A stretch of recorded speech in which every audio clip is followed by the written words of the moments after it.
Need a stool. I don't understand how I don't have a stool at all. What's going on, you guys? We're gonna be getting this 07 STI running and being just alive again today. You guys know the spiel. Blown up STI, bought it cheap, bad engine, bad a lot of stuff, bad everything. We've gone through, we've done a absolute ton to this car just to get it to the point that it's at. I have been working on this thing the past couple of days, wrapping up a ton of small stuff.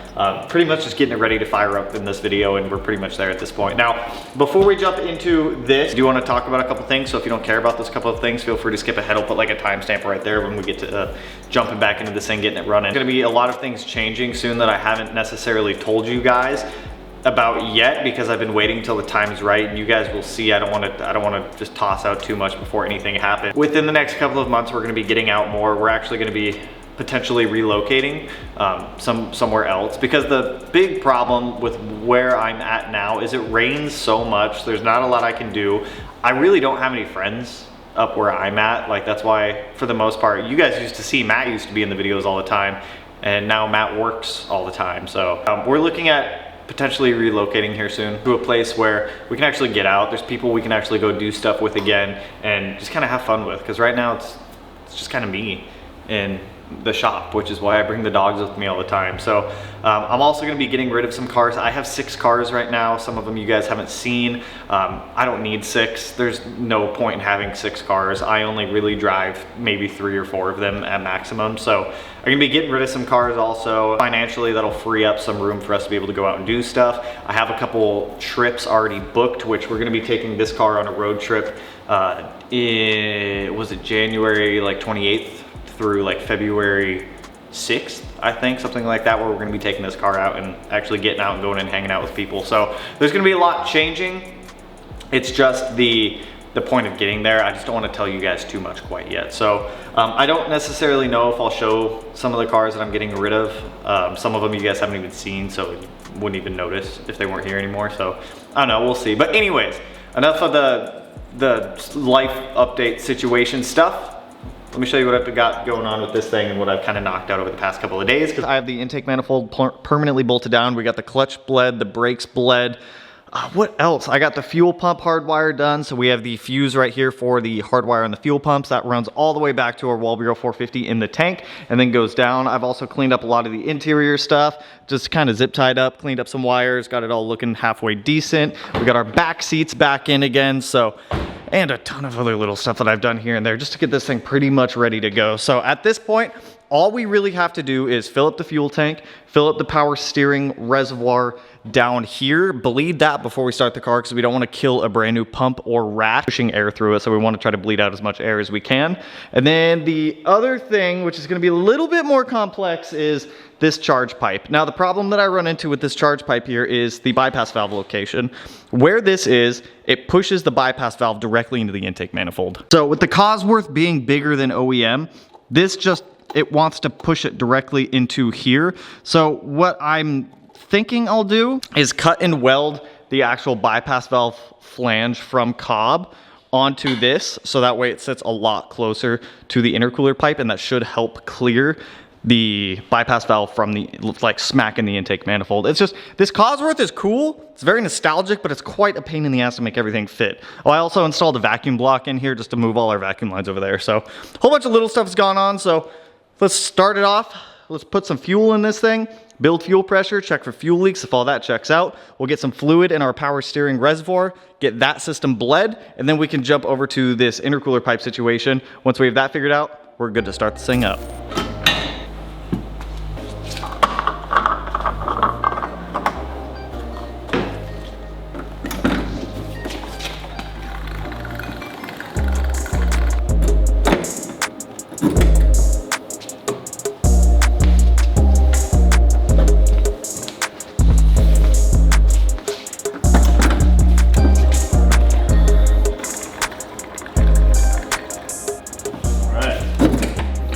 There's 10 gallons.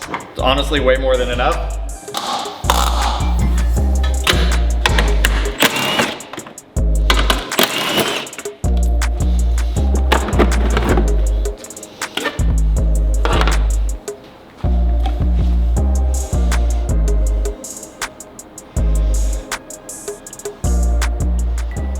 So When it comes to bleeding your power steering system, the easiest way to do it is to go ahead, hop in the car, put it in accessory mode, and turn the wheels left to right from lock to lock. That's going to start pushing out a lot of the air bubbles that are in your power steering rack, in your power steering lines, and it's going to force those out through the reservoir. You're not going to get it all out by doing this, but you can get a lot of it out so that way you can prevent any squeaking or dry starts.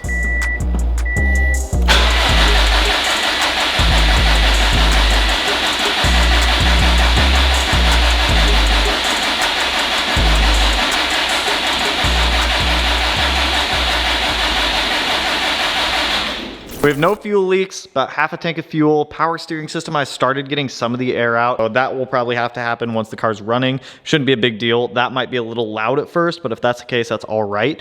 I need to figure out the charge piping situation here. So I have one idea in mind that I think I'm gonna try before I start welding and doing all that stuff. I'm gonna try cutting this lip down. I don't know, man. I think I'm just gonna have to resort to just welding that on. I think I have enough gas. I've never tried to weld anodized aluminum before. Like, this is CNC. That's just like a fitting. Fuck, dude, I don't know. We'll find out. Do I even have enough gas to be able to weld? I have a little bit of gas. All right, I'm gonna try cutting it first.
Oh my gosh, dude. All right, so first of all, aluminum welding still kicks my ass. Keep that into account when I show you this. But the whole reason I had to cut and weld that flange on there, as you can see, even with cutting and welding it, it's still such a tight fit. I mean, there's definitely a small air gap between the bypass valve and the manifold, but it's just using an aftermarket intake manifold with other intercooler pipe kits. It's not always going to be 100% plug and play. This was pretty close. It was just the bypass valve. So if this becomes a problem in the future, I'll just swap to a blow off valve and just run speed density. It's not that big of a deal, but my welds absolutely kicked my ass. Trying to weld on this flange from Cobb was more difficult than I had presumed it to be.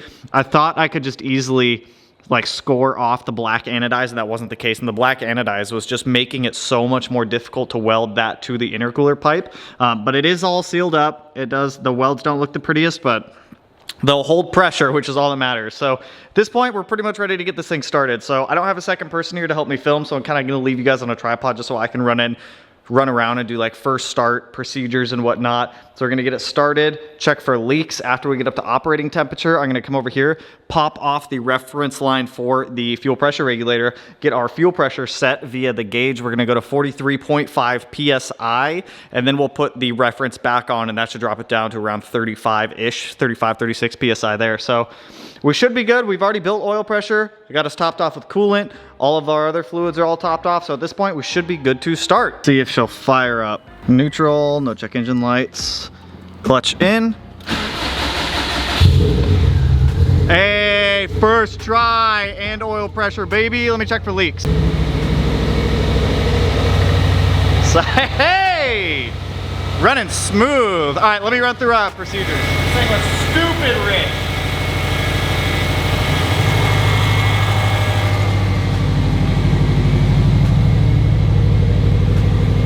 good, dude. A lot of white smoke. So you can hear I'm just sitting here revving the car. I'm holding it at about 2,000 to 2,200 RPM for about 15 to 20 minutes doing cam braking procedure. Whenever you have brand new cylinder heads, brand new cams, anything like that, you need to go ahead and seat the cam to the new cam journal. So just holding it at 2,000 RPM is going to get the job done. I'm about to bleed power steering next, but I got fuel pressure set. We're getting all the air out of the cooling system. I've already verified the fans do kick on. We're sitting at about 187 degrees. AFRs are looking at like 18.7. I'm trying to get all this stuff done before I take any logs for Josh to make adjustments to this tune. So that way nothing's going to change. So I'm gonna run through, I'm gonna start bleeding the power steering system a little bit also. It may start to get a little bit choppy and you guys may see these wheels start to freak out a little bit, but I gotta start getting air out of the system. I mean, how are we looking? Oh yeah, it's sucking fluid down. And let me add fluid in there and start bleeding it. We want to try to get as many bubbles out of that as we can, so I'm gonna let it just kind of self-bleed for a minute. I've got the log going to snag the idle. We have fuel pressure set. There is something weird going on, like I said earlier. The battery light, the rear diff temp, and the brake light are all staying on, even though the handbrake's down, the alternator's plugged in. So it's either gonna be like a bad alternator, could be something. The rear diff could just be a bad sensor for all I know. It's the first time this car's been running for us, but honestly, it sounds pretty good. It's not crazy loud. I do want to take this out after we get it fully bled, burped, and all that fun stuff. And just kind of drive it around out here a little bit just to see it out of the shop. Like, I haven't seen this thing out of the shop yet.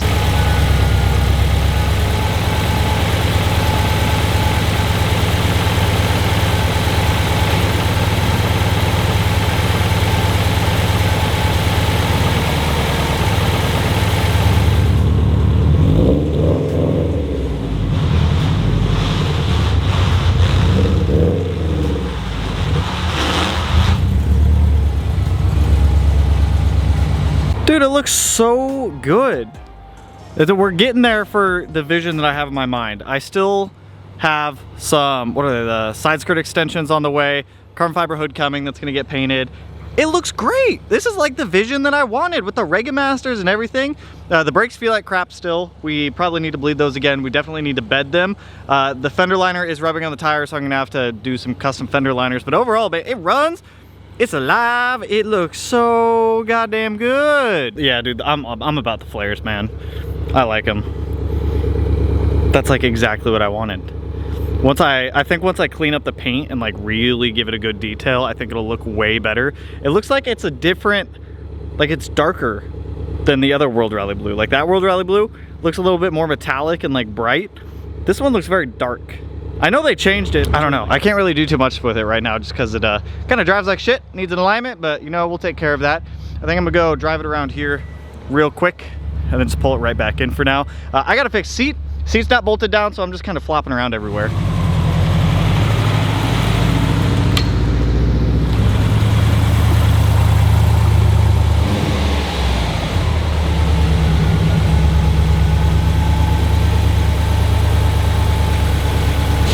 Super glad, dude, fired right up, drove fine. It definitely needs a little bit of suspension love. I can just kind of feel it when driving that a lot of the bushings are a little just worn out. I mean, 160,000 miles. It's no surprise that it's gonna feel that way. So right now, I do need to fix this seat because this seat is not bolted in. Whoever had the car before me stripped 2 of the holes for this seat. So I already have 3 out of the 4 bolts out, so there's 1 more I gotta pull out. Then I'm gonna go in there with my tap and die kit, see if I can't chase the threads to clean it up a bit. If need be, I can always up the hole size 1 size, I guess, and just do it that way and just bolt it in. But I'm gonna try to save any threads that are still in there, because if I can save the threads and still bolt the seat down, that would be ideal. That'd be the easiest solution for this.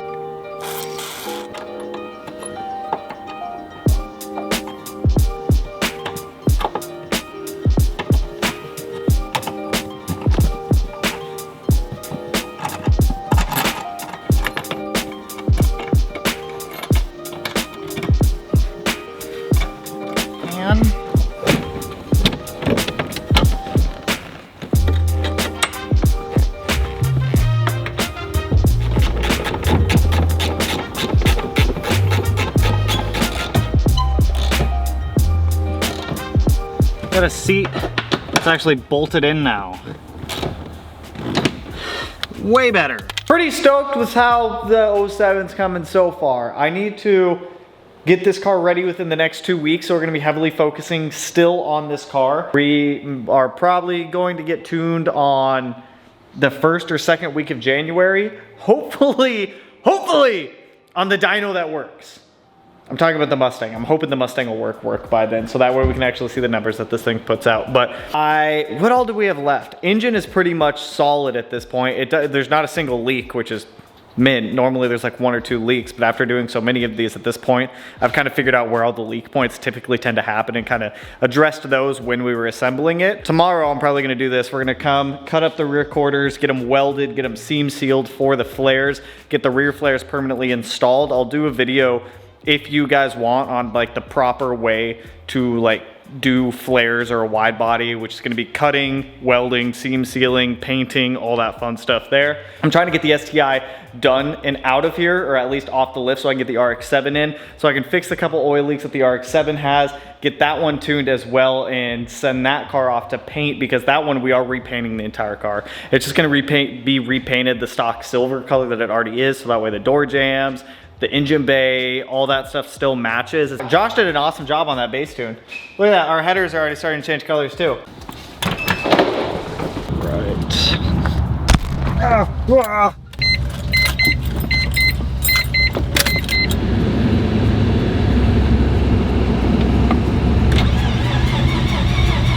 Come on. Hey, atta girl.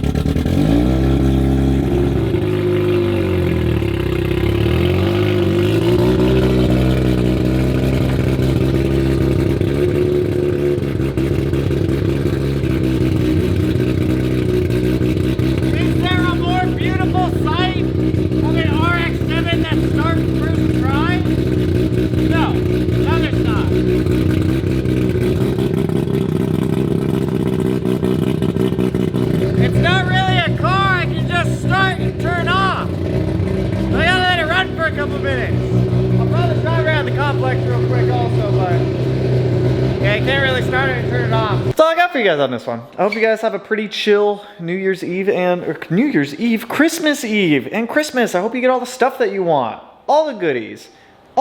That car, I'm gonna come back tomorrow and keep working on it. I'll probably be over here on Christmas too, working on it. So that way, I want to get back to the RX-7, but I want the STI done first, so that way it opens up another car for me to be able to just drive around. And that car's already super close to being able to be there. So RX-7, I'm trying to. You guys have seen it. I'm trying to get the RX-7 unwrapped, and I do a little bit by little bit every single time I leave the shop, just so that way next month I'm trying to get it over to paint. So I got for you guys on this one. Bright side, 07 STI lives. We'll continue to knock that car out. That car may be promoted to my daily driver, and there's some you will see later on. But anyways, if you guys like the video, you know what to do. Go ahead, hit that like button, turn it black, blue, green, yellow, purple, silver, cyan, whatever color it turns for you. And if you're not already subscribed and you want to be, I'll put it in one of these corners. No idea which one quite yet, but with that, I will catch you guys in the next one. So peace out, homies.